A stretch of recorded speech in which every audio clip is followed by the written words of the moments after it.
Oye, país, buenas noches, soy el país, yo soy Rudy González. Gracias por su compañía, nueva vez, aquí en Colorvisión para analizar los temas periodísticos de lo que ocurre en el país y en el resto del mundo. Esta guerra nos tiene a nosotros patas arriba y toda la secuencia, toda la secuela que provoca la misma en países, aunque estemos alejados. Miren cómo estamos sufriendo los problemas de la economía. Pero también nos conturba el alma, pero tenemos que ver hacia el futuro. República Dominicana lucha día a día por su situación económica, su situación social, su situación política.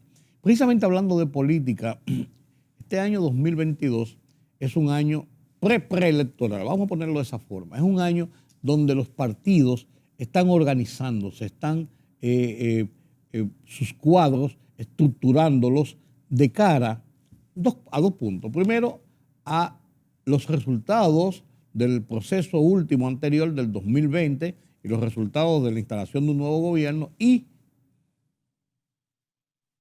lo que viene por delante, que es el 2024. Elecciones municipales, congresuales, presidenciales, en dos términos, unas en febrero y otras en el mes de mayo. Elecciones al fin donde se eligen las nuevas autoridades del país.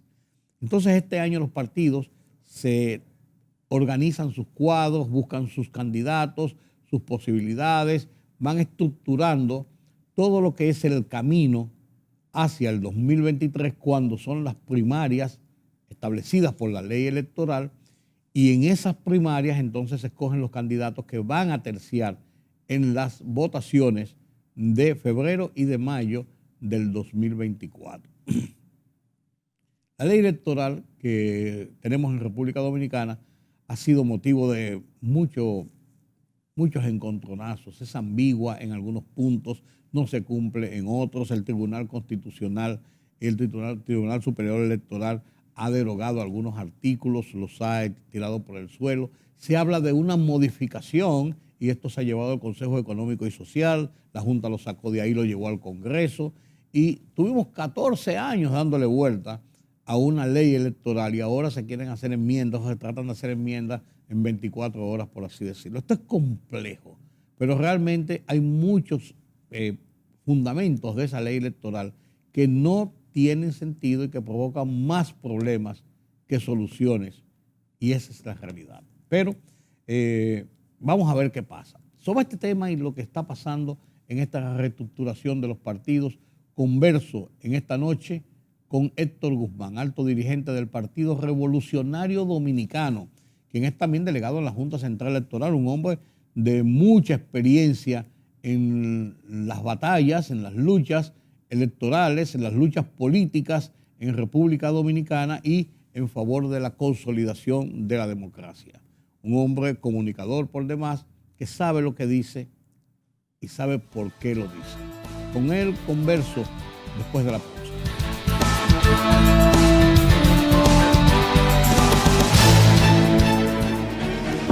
El rumbo de la tarde, plural, objetivo, democrático, la verdad siempre. Con tres verdaderos profesionales del periodismo y la comunicación, Georgie Rodríguez, Juan TH y Rudy González. Los Poderosos.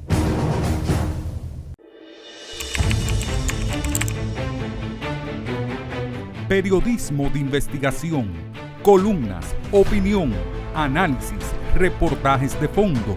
Hora por hora, una completa plataforma multimedia. Periodismo con valor. Noticias horaporhora.com.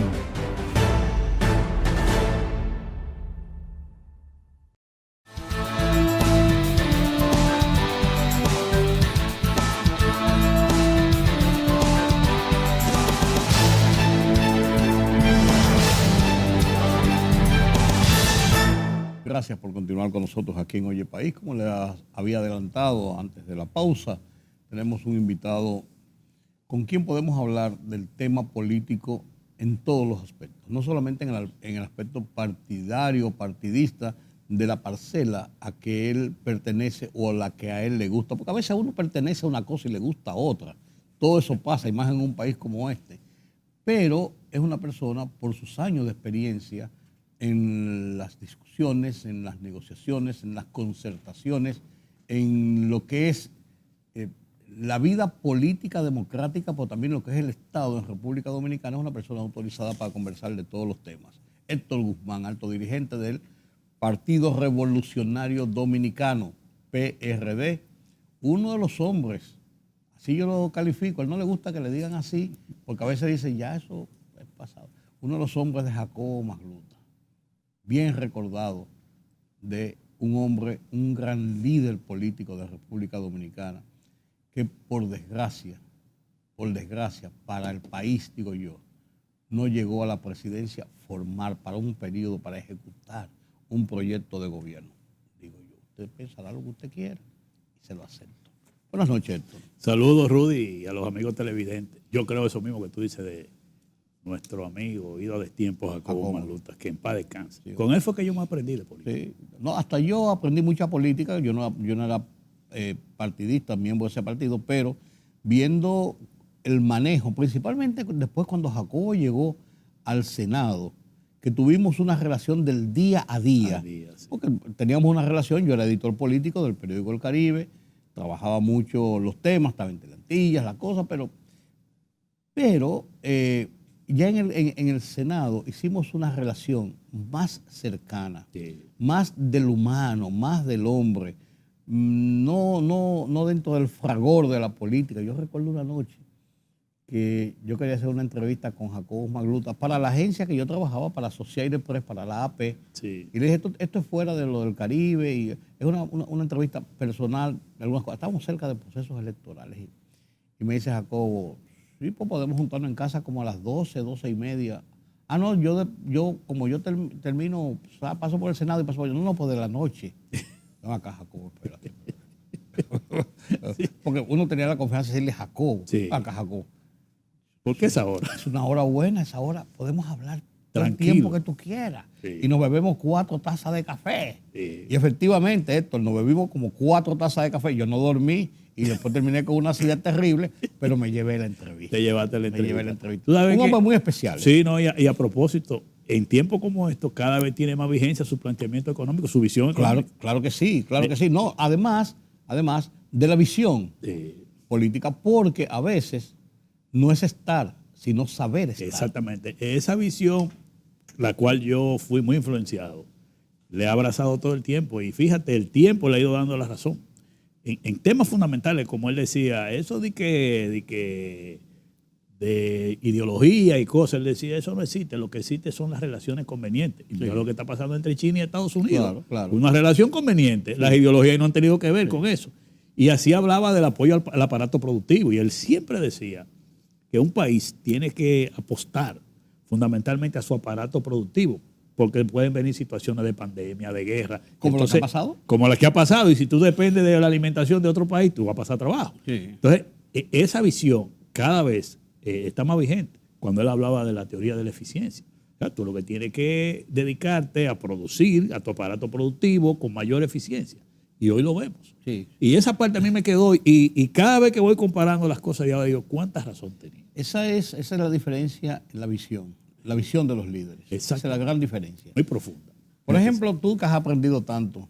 En este vamos a comenzar por la mitad de los temas que yo tengo para conversar contigo.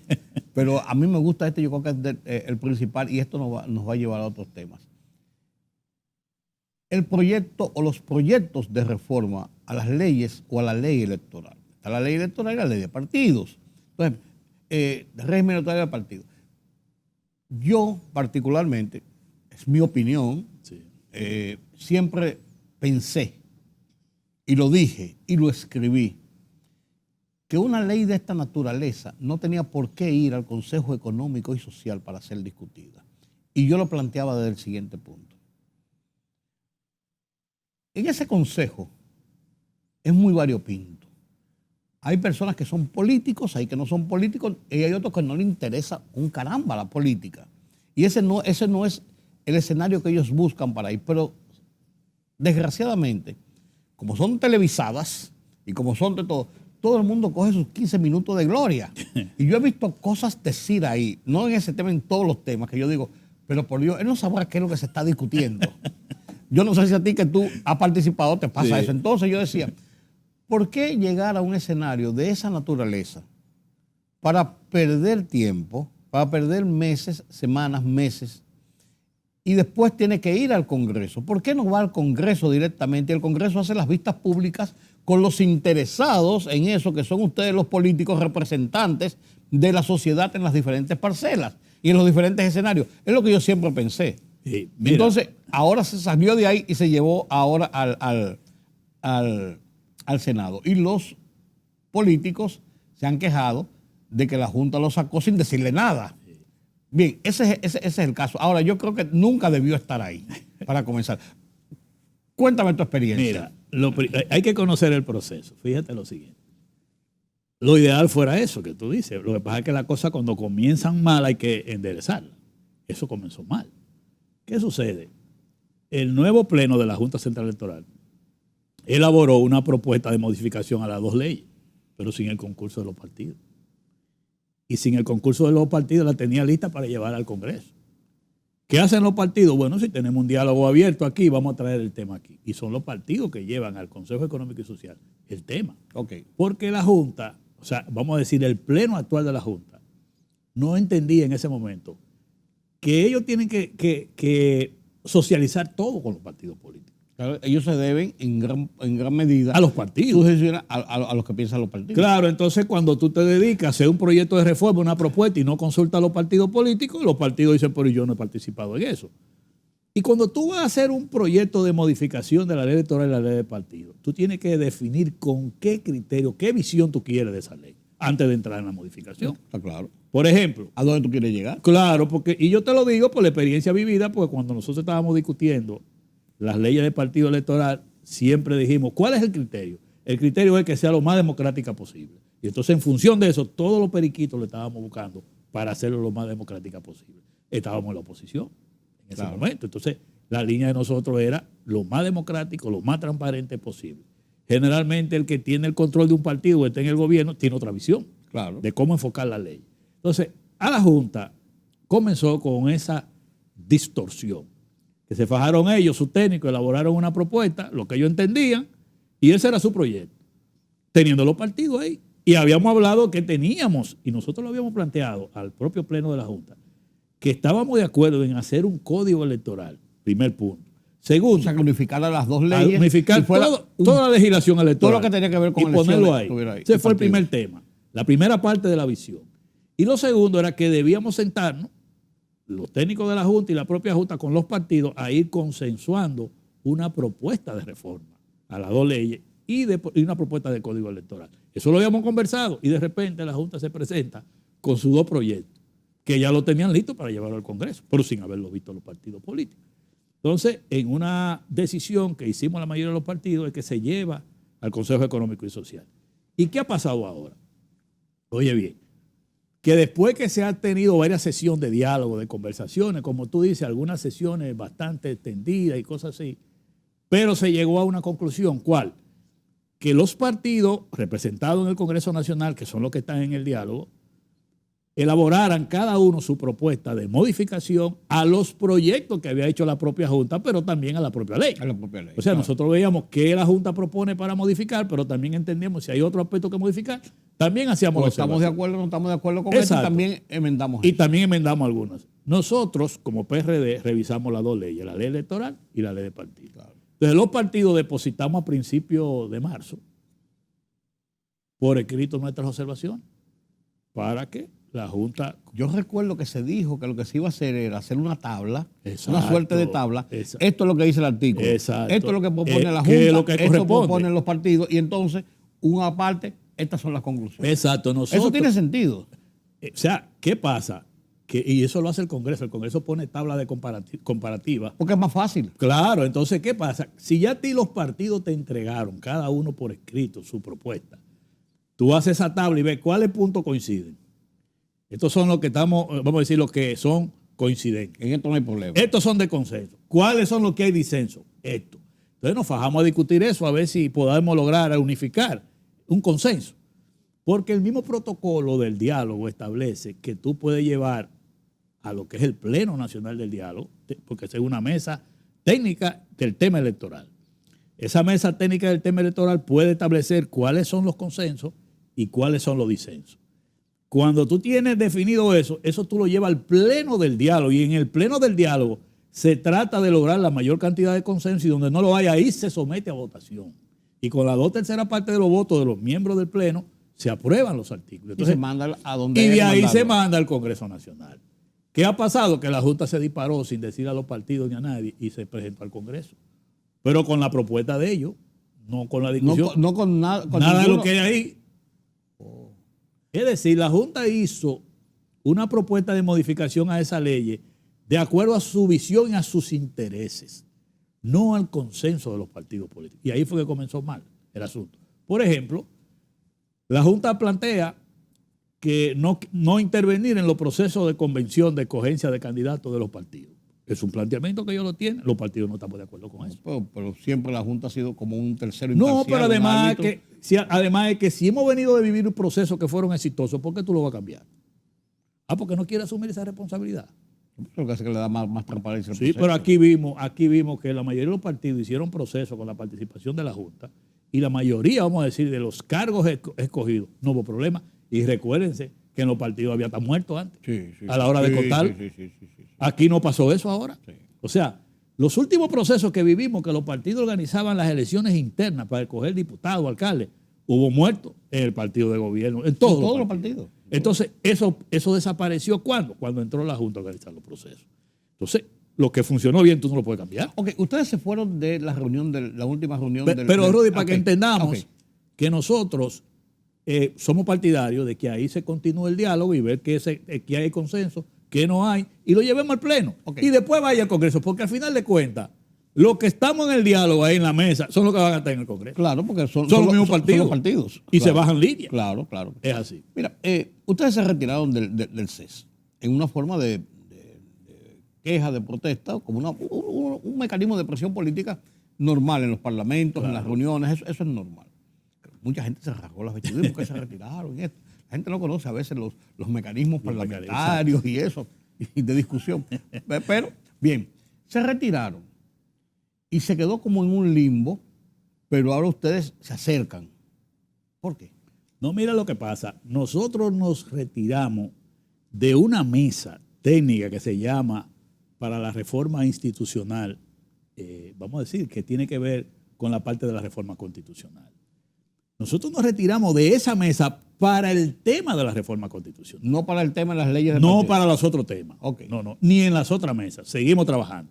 Inclusive esa misma comisión que es de reforma institucional, sacando el tema de la reforma constitucional, seguimos trabajando. O sea, hace 2 semanas o 3 que esa mesa se reunió y nuestros delegados de todos los partidos siguieron participando. Que también la reforma planteada tiene algunos aspectos electorales. Sí, tiene algunos aspectos electorales. ¿Qué hicimos nosotros? Yo mismo hablé con el profesor Rafael Toribio, que es el presidente del Consejo Económico y Social, y acordamos que esa mesa seguiría trabajando con la presencia de los delegados, siempre y cuando no se toque el tema de la reforma constitucional. Que si ponen ese tema, nosotros no estaríamos ahí, sencillamente, pero con los otros temas seguimos trabajando. O sea, para que se entienda claramente, no es que nos hemos retirado del diálogo. En todas las otras mesas se ha seguido trabajando, y en esa mesa con todos los otros temas que no es la reforma constitucional. ¿Y la vuelta ahora qué significa? ¿Por qué? Y la vuelta ahora que nosotros, por lo que ha hecho la Junta Central Electoral, lo que nosotros estamos planteando es que el Consejo Económico y Social retome el diálogo de las reformas electorales, que no se abandone, que esa mesa continúe trabajando hasta que cumplamos con todo el protocolo que se ha establecido en el diálogo. Porque hay que entender que la discusión de la reforma electoral están siendo llevada a cabo en el marco de un protocolo del diálogo nacional.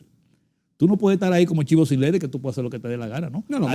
Además, tú obedeces a un estamento que te designó ahí para estar ahí. Claro, y además tú tienes que cumplir con una serie de reglas, porque hay que respetar a todo el que está ahí. Claro. ¿Tú entiendes? Entonces nosotros lo que decimos, no, pero esto hay que continuarlo. Para que después mañana no se diga, pero ustedes no. No, nosotros queremos que se siga dialogando. Queremos buscar consenso. Y como te digo, ese fue un tema que comenzó siendo mal manejado por la Junta, porque lo primero que la Junta debió haber hecho para elaborar esa propuesta, lo más conveniente, era haber hecho una propuesta de reforma de común acuerdo con los partidos, en la parte que fueran convenientes. Puede ser que algunos puntos no, y tú dirás, bueno, pero la propuesta de la Junta es esta. Y entonces así sí tú la pudiste haber llevado al Congreso. Porque ahí hay temas con los que coincidimos y hay temas con los que no coincidimos. Yo soy partidario, mira, Rudy, y yo lo había dicho aquí en este programa la última vez que vi, cuando tratamos ese tema. Yo dije, señores, miren, la ley de partido y la ley electoral que estamos reformando ahora, por lo traumático y atípico que fue el proceso electoral del 20, no se llegaron a aplicar completamente. Entonces nosotros estamos reformando lo que no se pudo aplicar. Para mí es una visión equivocada. Sí. Porque yo digo, cuando una ley tú la pones en su plena aplicación, es que tú vas a ver qué cosas funcionan y qué cosas no funcionan. Pero en un proceso tan atípico, tú no pudiste probar qué funcionó o qué no funcionó. Entonces tú vas a reformar lo reformado. O sea, es como una visión que yo decía equivocada. Yo me conformaba con las decisiones que se tomaron en los diferentes tribunales, el Tribunal Superior Electoral, el Tribunal Constitucional. Tú incorporarla ahí y con algunas ligeras modificaciones, hacer esas modificaciones, no querer profundizar tanto. ¿Por qué? Nosotros duramos 14 años discutiendo esa ley. Claro. Entonces, ¿cuánto vamos a durar ahora? Si nos ponemos a profundizar. A mí me cuadró la cabeza cuando vi las declaraciones de los presidentes congresuales que dijeron, hemos sacado la ley posible, 14 años después. Sí, porque para sacar la ley que es necesaria. Porque recuérdate, yo mismo en algunos momentos veía que la discusión de la ley de partido como que bajaba la marcha y se engavetaba. Y yo mismo le decía a algunos compañeros míos, yo voy a entrar esta semana con la ley para que tenga que ponerse en el tapete de nuevo. Y cogía 2 o 3 programas y agarraba con unos puntos de la conveniencia que le convenía a los partidos eso. Y volvía otra vez y casi los legisladores se vieron obligados a la carrera a aprobar algo que es verdad que tuvo alguna dificultad, pero yo quiero decirte que a pesar de esa ley con todas las dificultades que tiene, eso es mejor que lo que teníamos antes. Claro, estamos totalmente de acuerdo. Entonces yo prefería una modificación ligera, es decir, de adaptación a las decisiones y de las cosas que más o menos que podían cambiarse, pero no entrar en una modificación tan profunda. Por eso había que definirlo de un principio, como visión. ¿Qué puntos nodales plantea el PRD y la experiencia de Héctor Guzmán en torno a esa ley? Mira, hay un tema que nosotros hemos traído a ese debate nuevo, porque todas las otras cosas ya son más o menos conocidas. Y lo que estamos es volviendo a las discusiones anteriores. El único tema nuevo, porque estamos volviendo a la discusión de los 14 años, que si el voto preferencial, si lo quitamos, lo ponemos, la misma discusión, para volver de nuevo, los mismos actores. O sea que si cerradas o abiertas. La misma cosa. Esa disputa. Lo único nuevo, y lo hemos colocado nosotros, y una gran cantidad de los partidos están de acuerdo, es el tema que tiene que ver con la escogencia de candidatos a través de lo que se llaman consultas interpartidarias. Es la experiencia de Chile y de Colombia. Es decir, que 4 partidos pueden tener una especie de coalición. Y a la hora de escoger su candidato, que es el que van a postular a la presidencia, esos 4 partidos pueden hacer una primaria, cada uno con un candidato, y al que gane, a ese escoger. Okay. Y así se evita no hacer un bloque sobre la base de un candidato ya predeterminado o de un partido hegemónico. Sino a sacar un candidato sobre la base de una votación. Pues eso es muy democrático. Totalmente democrático. Eso es muy democrático. Por eso fue presidente Boric en Chile y el Duque en Colombia, porque ellos no tenían posibilidad, pero cuando entraron en ese sistema, en esa modalidad, pudieron salir y fueron presidentes. O sea, nosotros aquí en Dominicana creemos que puede ser una buena experiencia en el nivel presidencial, para ahí comenzar. De manera que si 4 partidos estamos aliados, supongamos, una coalición, digamos, miren, vamos entre los 4 a escoger el candidato que más posibilidades tenga de los 4 partidos. Tú por tú el tuyo, tú el tuyo, tú el tuyo, y vamos a una convención, como le llaman, una primaria. Con la votación del padrón abierto. Entonces, de esos 4, el que gane, los otros 3 los respaldan. Y eso también puede implicar un acuerdo de participación en el gobierno, de acuerdo a la votación obtenida, y es como más democrático. Que es como se hace en muchos países. Eso fue lo que se hizo Chile. Con la participación de la oposición y de los otros partidos, incluso, cuando se llegan a coaliciones de esta naturaleza. Y ha dado resultados, porque a veces tú tienes un candidato en un partido que no tiene mucha fuerza, pero el candidato es potable. O sea, tú tienes una figura en un partido pequeño, pero es potable. Ahora, cuando tú lo llevas a un sistema como este, la población que te puede decir, ese es el que queremos. Sí, ese sí. No importa si es chiquito o es grande, ese es el que queremos. Y viendo que va en una coalición, sabe que tiene posibilidades. Ahí se evita que la candidatura la determine el voto cautivo partidario. Entonces, es mucho más democrático, más abierto ese sistema que le llaman de consulta interpartidaria. Y que es una situación que se está presentando, incluso ahora mismo en el propio partido de gobierno, se está presentando situaciones de interpretación o de aplicación de temas que a veces podrían resultar hasta ambiguos, pero que están ahí, y es parte de la ley. Y le genera a cualquier partido situaciones enojosas. No, y mire el mismo caso del PLD, que tiene varios aspirantes. El PLD pudiera, como van a hacer a ellos, una especie de consulta, presentar uno, pero si hace una alianza con 3 o 4 partidos, dirá, este es el que yo voy a llevar a la primaria. Sí. Y nosotros mismos, si pudiéramos estar llevando uno a la primaria, una coalición, el otro lleva a otro. Entonces, y estamos hablando de que pueden ser figuras que tengan mucho apoyo popular, pero que el partido que lo sostiene no tenga mucho voto. Claro. Entonces, el hecho de estar en un partido que no tiene mucho voto, es posible que en una competencia, cada quien por su lado, él no salga, pero cuando es una competencia interpartidaria con el padrón abierto, esa figura puede llegar a ser. Así es. ¿Qué otros puntos de esa naturaleza tienen ustedes en el PRD? No, básicamente nosotros también hemos planteado el tema del voto preferencial, que es una de las grandes discusiones. ¿Qué ha pasado con el voto preferencial? Aquí se le vendió al país, y nosotros mismos promovíamos esa vez porque estábamos todos de acuerdo, de que el voto preferencial era un voto más democrático, que la gente elegía a su regidor, que elegía a su diputado. Todo eso estaba muy bonito. Pero la política se nutre de resultados. Sí. Los resultados demostraron que le ha hecho mucho daño a los partidos internamente. Han demostrado que han llegado al Congreso figuras no muy potables, sí. ¿Me entiendes? Han demostrado que se han prestado a fraude en los procesos, es decir, cambio de resultados por el tráfico de dinero. Han demostrado que eso ha incentivado el uso de dinero ilícito. Y un elemento que la gente lo ve en la población, si tú comparas la representatividad o la calidad de los legisladores de los últimos congresos que hemos tenido con los anteriores, te das cuenta que la calidad ha bajado. Sí. Entonces, si los resultados son esos, que lo hemos visto y lo vivimos, te dice a ti que eso no está bien, que debemos cambiarlo. Entonces, ¿qué proponen ustedes? Planteamos que volvamos al sistema anterior. Al sistema anterior. ¿Por qué decimos al sistema anterior? Porque la ley establece que en un proceso interno, si José saca el primer lugar y María saca el segundo lugar, en la boleta de ese partido, el candidato número 1 a diputado sería José, que fue el que sacó el primer lugar. Claro. Es decir, que tenemos un voto preferencial interno en un partido. Entonces, ¿por qué someter a la persona en las elecciones a otro voto preferencial? Y así evitaríamos lo que estamos hablando de candidatos que se cuelan, que no son depurados por los partidos. Yo voy a un proceso interno en mi partido, le gané a un compañero el primer lugar. En el sistema que tenemos ahora, en un sitio que van 2 diputados, si una compañera quedó en tercer lugar a la que yo le gané, va conmigo a un proceso electoral, yo voy a tener que volver a competir con esa compañera que yo le gané.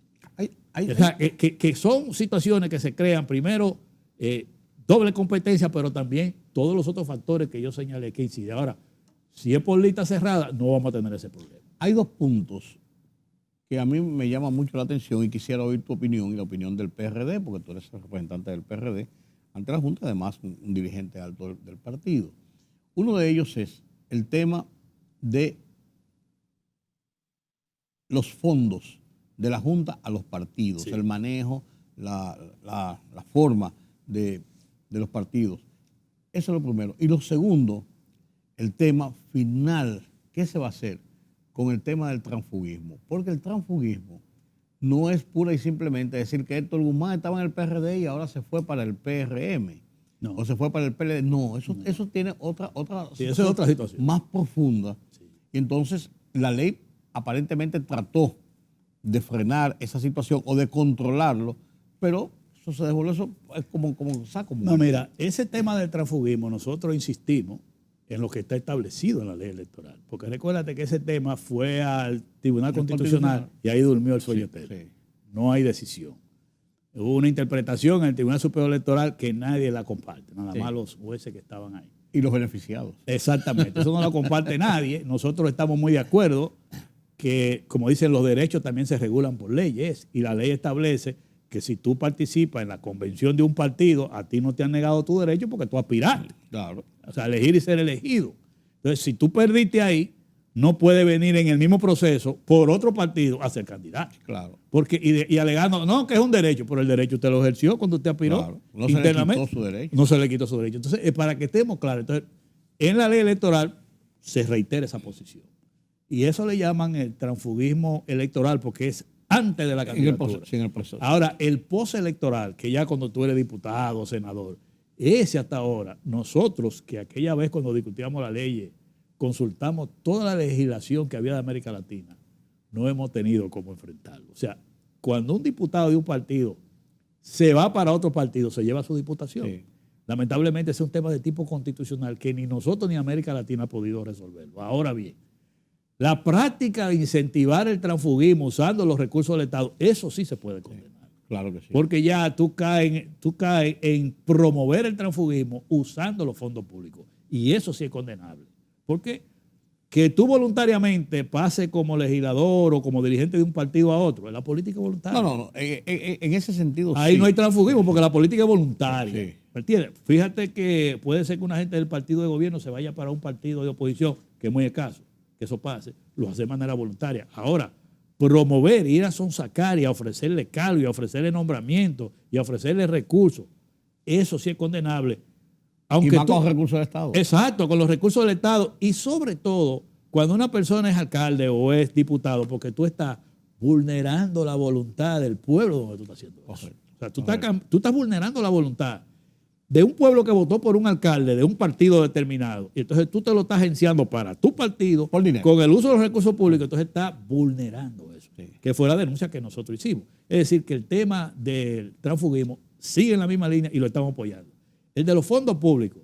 Por eso es que yo digo, la ley actual tiene muchísimas medidas para controlar los fondos de campaña, pero no se llegaron a aplicar porque la Junta anterior no tuvo ni tiempo para orquestar todo un sistema de control de eso. No lo tuvo. Porque imagínate, tú con unas elecciones suspendidas, con el lío que hubo aquí en la elección del 20. Comenzando por el lío que pasó en las primarias del PLD el 6 de octubre. Desde ahí comenzó toda una situación. Pero la ley tiene, vamos a decir, medidas que son importantes para tú controlar, primero, que la campaña no salgan tan cara. Y segundo, evitar que dinero de procedencia cuestionable, vamos a decirle, o como dice la ley, ilegítimos, se usen en la actividad política. Lo tiene. Porque, por ejemplo, la ley establece que si tú vas a contribuir con un candidato, tú tienes que poner tu nombre y decir lo que dices y toda tu cédula. Nada de eso se pudo aplicar. No se pudo aplicar nada de eso. Pero también la Junta, por ley, tiene una unidad de auditoría para auditar los partidos, auditar las campañas de los candidatos, poder intervenirte en cualquier momento y auditarte y decirte, ven acá, porque un candidato, según la ley, tiene que presentar un presupuesto de qué va a gastar en campaña. Y por ese presupuesto yo te doy seguimiento y te puedo auditar. Claro, ¿cuánto gastaste y de dónde lo sacaste? ¿De dónde lo sacaste? Porque, por ejemplo, aquí hay candidatos que te presentan un presupuesto vamos a poner, de 2 millones de pesos y tú ves que los gastos que están haciendo gastaron 20 millones. ¿De dónde sacaron esos cuartos? Claro. Tú puedes auditar y puedes tomar controles. Pero aquí no hubo tiempo de esas cosas. En América Latina, cuando se ha analizado el tema de los topes de campaña y de los controles, se ha determinado que más importante que los topes, es decir, que tú no puedes gastar más de 1.000 millones, más de 100 millones, más de 200 millones, que más importante que los topes son los controles. Y las procedencias. Los controles, porque por los controles tú sabes la procedencia sí. Y al tú saber la procedencia, gastas menos. Sí. O por lo menos te cuidas. Te cuidas y gastarlo. Entonces, aquí está establecido en la ley controles, pero no se han podido aplicar. Yo diría que es el pleno de la Junta anterior se hizo el chivo loco con esos temas. Sí, eso es así. No quisieron entrar en cuestionar. Y la población se daba cuenta cuando decía, pero ese candidato está gastando más cuarto que el carajo. Y tú te preguntas, ¿dónde lo está sacando? Sí. Hubo casos evidentes incluso. Era demasiado evidente. Entonces tú dices, ¿dónde lo está sacando? Y la población sabe dónde lo está sacando. Sí. Porque sabe a la actividad que se dedica a la persona. Hubo algunos que los castigaron, pero otros ganaron. Fíjate que ahora han aparecido algunos legisladores que comienzan los escándalos, que estaba vinculado al narco, y entonces ya se sabe de dónde venían los cuartos. Pero la población es tonta, eso se sabía. Lo sabían. Es así. Héctor, permítame hacer una pausa en este punto y a la vuelta seguimos conversando sobre los temas de la política nacional. Estos son temas muy largos. No, y la política nacional es apasionante. Yo he dicho siempre que yo no soy partidista, pero todos somos políticos. Permítame la pausa.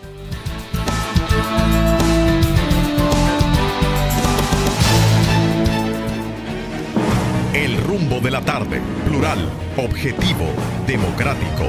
La verdad siempre. Con tres verdaderos profesionales del periodismo y la comunicación. Georgie Rodríguez, Juan TH y Rudy González. Los Poderosos.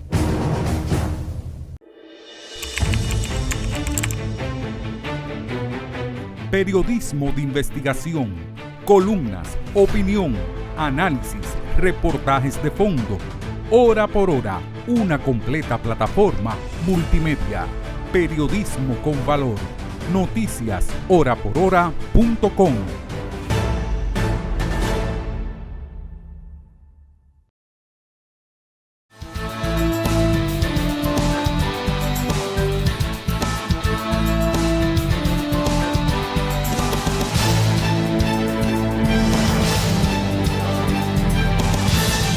Conversamos con Héctor Guzmán, alto dirigente del Partido Revolucionario Dominicano, un hombre de las lides políticas desde hace mucho tiempo, delegado ante la Junta Central Electoral y un hombre técnico.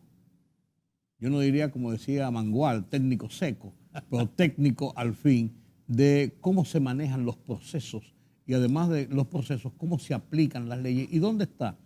Muchas veces esa raya que no vemos, esa raya amarilla, que te indica que aunque la ley te podría permitir aquello, las consecuencias te indican que debe quedarte de este lado. Así es. Héctor, estamos 2 años va a cumplir el gobierno. ¿Sí? El gobierno municipal ya cumple 2 años. El 24 de abril. Sí, y el gobierno nacional va a cumplir 2 años también, en medio de crisis de pandemia, pospandemia, de guerra. Pero la política siempre sigue dando sus pasos y acomodando sus situaciones de cara a los procesos electorales. Tenemos un proceso en el 24 y los partidos de la oposición, uno los ve en un momento determinado, unificados en una misma línea de conducta sobre las ejecutorias del gobierno. En otros momentos los ve como discutiendo entre ellos y hay afinidades, pero también hay rivalidades entre los partidos fuera del partido de gobierno para ponerlo todo en 2 bloques diferentes. ¿Cómo se visualiza una campaña en ese escenario de cara al 24, donde todo indica que el presidente Luis Abinader irá por la repostulación? Sí, mira, la política no es estática, es dinámica. Y la política, también los actores políticos nos movemos con las circunstancias. En este periodo de gobierno, cuando comenzó el presidente Luis Abinader, la primera discusión en la que nos involucramos todos los partidos políticos fue el tema del diálogo nacional. Todos estuvimos de acuerdo en participar del diálogo nacional, en presentarle al presidente Luis Abinader la disposición de la oposición, contribuir en enfrentar la crisis ocasionada por la pandemia y también el tema que teníamos con Haití. Recuérdense que esos eran los temas vitales que fueron fundamentales en ese diálogo nacional y todos los partidos fuimos de oposición e hicimos nuestro papel y por eso estamos en toda esta mesa de diálogo. Sí, porque hubo unas elecciones y un cambio de gobierno en medio de esa pandemia. Entonces dijimos, en medio de esta crisis, el país necesita de la unidad, de su liderazgo y todos acudimos a eso. Luego fue pasando el tiempo y se fueron dando situaciones. La primera que se dio fue cuando aquella discusión de partido mayoritario y el orden de los partidos en la boleta de cara a la próxima elección.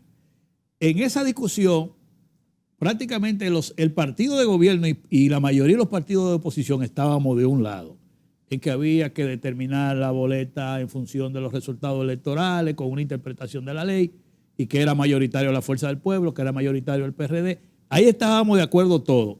El que no estaba de acuerdo era el PLD, que estaba del otro lado. Eso fue al principio. Luego el proceso fue caminando y aparece una embestida desde un sector del gobierno contra los alcaldes del PLD, los alcaldes de la Fuerza del Pueblo, los alcaldes del PRD, que nosotros fuimos a la Junta a denunciar que había una campaña dirigida a conquistar alcaldes para sumarlo al PRM usando los fondos públicos. Porque nosotros investigamos, averiguamos todo. Y ahí se dio una alianza en ese momento circunstancial, de los 3 partidos que nos sentimos afectados, nos comunicamos y decimos, nosotros en principio íbamos a actuar como PRD ante la Junta. Entonces los otros partidos nos dijeron, pero a nosotros también nos está pasando lo mismo, vamos a hacer una articulación, los 3 partidos, y nos sentamos, emprendimos una acción. Y ahí se coincidió prácticamente la oposición en una sola línea. ¿Y eso se detuvo? ¿Eh? ¿Se detuvo? Ha bajado un poquito, pero la Junta designó una comisión que está haciendo una investigación, fue y visitó al PLD, visitó al PRD, visitó a la Fuerza del Pueblo, hablaron con nosotros y nosotros le aportamos toda la información que teníamos y está en investigación eso. No es que se ha parado, pero ha sido mínimo, porque inclusive algunos alcaldes que lo teníamos ahí en la mirilla, la cosa se paró ahí. Vamos a decir como que parece que la ofensiva, el mensaje llegó un poco, pero han seguido en eso, porque hay algunos traviesos ahí que creen en esa práctica. Así es. Lamentable, porque eso le hace daño al sistema de partido, al mismo que va a conquistar, te le hace daño porque internamente te genera un problema. Pero bien, hay gente que cree en ese tipo de práctica dañina para el sistema de partido. Y lo peor es de gente que pregonaban en contra de esa práctica, que ahora están incentivando eso. Porque ese es el problema cuando hay gente que ejerce la política como de manera, diría yo, deportiva, y no con convicción ni con firmeza. O oportunista, que en algunos casos. Y se ven en el poder y vienen con esta práctica. Bueno, pasó eso. Luego vino el tema de la reforma constitucional, donde nosotros, los partidos de oposición, habíamos dicho ya desde un principio que hablarle en medio de una crisis como esta al país de una reforma constitucional era meter al país en un tema que divide al país cuando debíamos estar en el tema que unifica al país, que es enfrentar la crisis. Los dominicanos lo que tienen es el problema de la comida cara, problema de la energía, problema de desempleo, el problema de salud, todos esos problemas. ¿Cómo le vamos a salir nosotros a hablar de reforma constitucional? Que entendíamos que no era el momento para eso, que el país no requería de eso ahora. Ahí nos unificamos, lo de la oposición, y el gobierno se mantuvo que quiere imponer la reforma constitucional. Pues así no es. Y por eso es que viene un retiro coincidencial, vamos a decir, una articulación también coincidencial de la oposición. Ahora lo vimos también con el tema de la tasa cero. Ahora mismo pasa el tema de la tasa cero, donde también la oposición, junto a varios sectores productivos agropecuarios nacional, asumimos también una posición. Pero no es en contra del gobierno, no, sino diciéndole lo que conviene en el momento al país. Porque, por ejemplo, el tema de la tasa cero, nosotros entendemos, sí, la preocupación con el consumidor, pero nunca en detrimento del productor. Tú tienes que buscar un punto de equilibrio, de entenderte con los productores y entenderte, vamos a decir, como gobierno, porque tú eres responsable de proteger el sector productivo, aunque también tiene que ayudar al consumidor. Bueno, esos son puntos de razonamiento que por el gobierno ha impuesto su línea.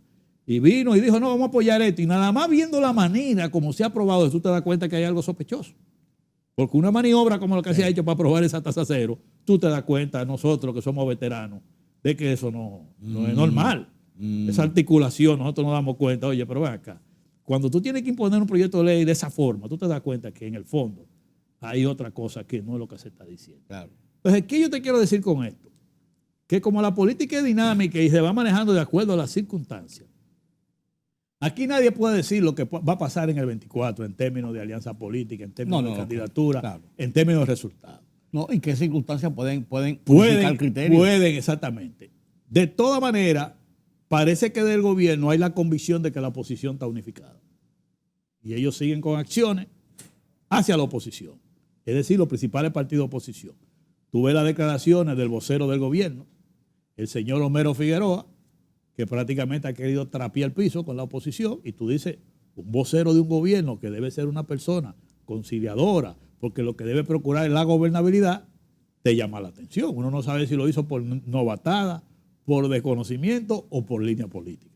Vamos a dejárselo ahí. Bueno, pues no es político. Él no es político, entonces, pero vamos a dejarlo ahí porque puede ser que eso sea una línea por los hechos que yo estoy narrando.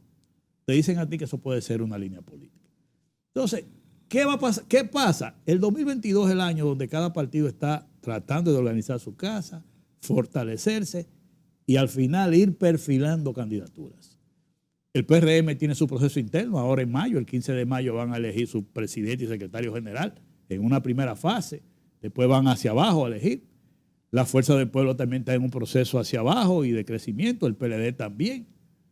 Va a definir en octubre una candidatura, una precandidatura, porque ellos van a hacer un sistema de consulta que es más un proceso político que legal, que es lo que hay ahí, es una estrategia política aplicada. Nosotros estamos en lo mismo, en el PRD nosotros estamos organizamos ya la casa en un 90%, estamos culminando ese proceso, estamos en una fase de crecimiento y estamos perfilando candidatos en cada localidad, con la intención de llevar candidatura propia a todos los niveles. Es decir, el 22 es un año donde se van a ir perfilando candidaturas. Preparando el escenario. Preparando el escenario, creciendo, activando, y a principios del 23 vamos a ver los escenarios más definidos e inclusive recuérdense que en julio, de julio a octubre, es que la ley manda a escoger los candidatos. Pero ya a principios del 23 usted podrá olfatear. Claro. ¿Por dónde va a venir el panorama político? No, y ya comienzan a definirse candidatos. Exactamente. No solamente presidenciales, no locales también. Sino los locales que son ya muy importantes. Yo por la experiencia vivida que he estado viajando en el país y estoy yendo a Santiago, que es la provincia que me corresponde políticamente organizarla ahora, se están dando cosas ahí abajo que usted no se puede imaginar. Alianzas que usted no se imagina. Buscando candidaturas locales. Es decir, hay alcaldes o funcionarios electos que han fracasado ante esa población y en el propio pueblo están articulando candidaturas para salir de ellos. Sí. Y se están dando procesos de acuerdo. Mucha gente nueva, mucha gente joven interactuando en política. Sí, interactuando en política, sí. Por ejemplo, nosotros tenemos, una de nuestras fortalezas ahora mismo es que le estamos abriendo mucho a los jóvenes. Primero, porque son mayoría. Segundo, ellos tienen su sistema de comunicación y su forma de hacer actividad política. Pero también muchos de ellos están aspirando a regiduría y cosas como esa. Pero también se ve un interés en esa juventud. Se ve un interés. Sí, se ve un interés. Porque, claro, al joven hay que darle oportunidad. Por ejemplo, nosotros tenemos una comunidad que se llama el Distrito Municipal Santiago Oeste, que es el barrio más grande de Santiago, que es lo que llamaba Cienfuegos. Ahí nosotros tenemos un comité de distrito y eso te manda a la juventud. Y ellos han convertido el local una parte en un centro de educación, de capacitación de jóvenes, que le dan clases de redes, clases de tecnología, eso es lo que están haciendo. Y hay 2 de esos jóvenes que están aspirando a regidores y han hecho un crecimiento tremendo. Y se han convertido en líderes locales. Y los viejitos que tenemos nosotros, los jóvenes pasados meridianos, han descansado en ellos ese tipo de trabajo. Y eso va creciendo. Y ellos están armando una candidatura con una boleta, pero con la comunidad, para ir a dirigir lo que llaman ahí la dirección municipal. Pero así está pasando en muchos sitios. Porque las comunidades ya están dándose cuenta de que, por ejemplo, un alcalde, cuando entiende que no ha satisfecho sus necesidades, se articulan y están buscando figuras. Porque ya la política no solo es que tú seas de un partido fuerte.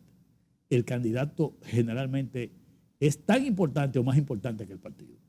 O sea, hay figuras que atraen por encima de un partido. Y se está dando mucho. Tú que estás hablando con la gente en los pueblos, en las calles, ¿la gente está de acuerdo con que haya una alianza de oposición en República Dominicana para enfrentar el partido de gobierno en un proceso electoral? Te lo digo porque eso es una práctica muy común en América Latina. En República Dominicana no ha cuajado generalmente.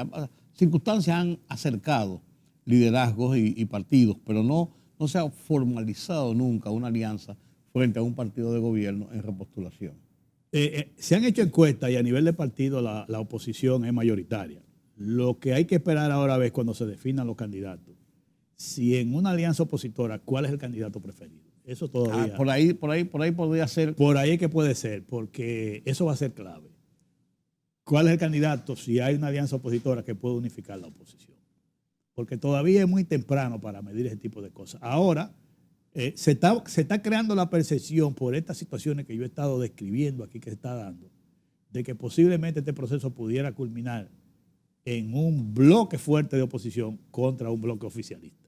Eso es lo que se está como construyendo esa percepción. Pues los bloques no necesario. Los bloques han existido siempre. Sí, pero pero cuando tú hablas. Lo que tú hablas de una alianza, de buscar el mejor dentro de unas primarias, es un concepto diferente. Un concepto diferente. Porque los bloques, siempre hay muchos partidos que se alían y hay por lo menos 2 o 3 bloques siempre. Sí, pero en este caso es como nosotros lo llamamos una especie de, si son producto de una consulta interpartidaria como la que estamos planteando, es mucho más fuerte. Eso es una novedad. Una novedad. Primero. Y segundo, tiene una fortaleza diferente. Tremenda. Sí, porque una cosa es que, yo me alío con el partido de Héctor porque yo no quiero quedarme rezagado o porque veo posibilidad ahí, pero eso no es el compromiso de de una alianza estratégica con un programa definido de alianza. Exactamente. Escogido en esa forma. Exactamente. O sea, es muy diferente. Es muy diferente. Aquí nunca se ha dado. En otros países se ha dado. No, yo puse la experiencia de Colombia y Chile, que han tenido mucho éxito.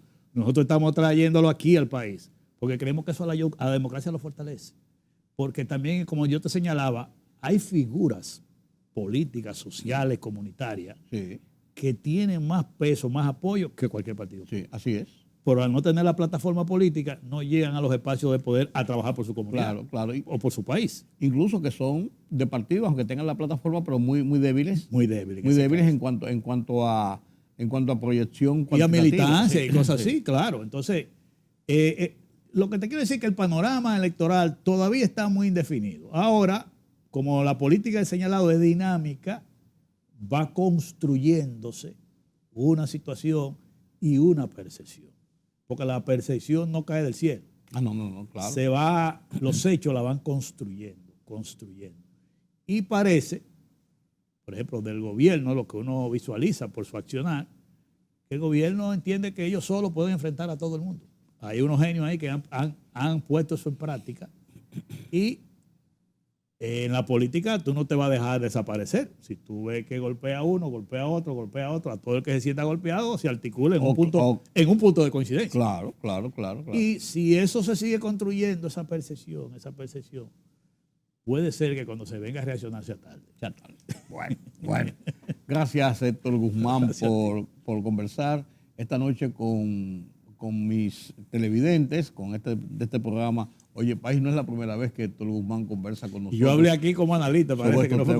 Bueno, lo que pasa es ahí eso iba a mencionar, hay un problema difícil que tenemos los periodistas, es entrevistar a otro, que no es periodista, pero comunicador, y entonces es más complicado, porque a veces él es que me pregunta a mí, o me la pone para ver qué yo pienso. Entonces yo no soy de los que digo, me escudo en que el que pregunta aquí soy yo, ¿no? Yo también analizo y comento. Tú eres un analista también fuerte. Gracias, Héctor Guzmán, gracias a ustedes por habernos acompañado esta noche. Una vez más, aquí en Oye País. Tenemos cita mañana nueva vez. Aquí como cada noche en Color Visión. Yo soy Rudy González. Pasen un feliz resto esta noche. Nos vemos.